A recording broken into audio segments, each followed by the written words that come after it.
Hello. आज गेले होते आईकडे आणि का गेले होते ते पुढे सांगतेच. तर चला मग बघू. इथं बघू शकतात आज ना अंतरा आजीबरोबर मस्त अशी देवपूजा करत होती आणि मी तिच्यासाठी पालकाचा पराठा बनवत होते.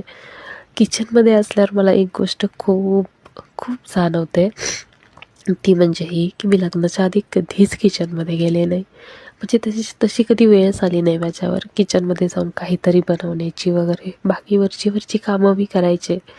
पण त्याच्यानंतर किंवा त्या गोष्टीमुळे लग्नानंतर मी इतकं सफर केलं आहे, इतकी बोलणी खाल्ली आहे, मला लोकांनी इतकं जज केलं आहे की विचारू नका.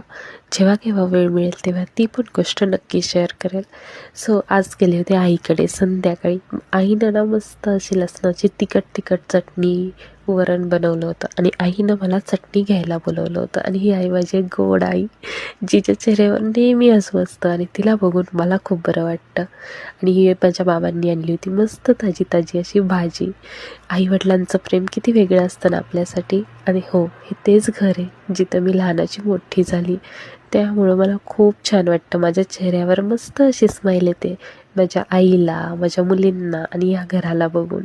सो आजचा व्लॉग कसा वाटला कमेंट सेक्शनमध्ये नक्की सांगा. भेटू उद्याच्या व्लॉगमध्ये. बाय.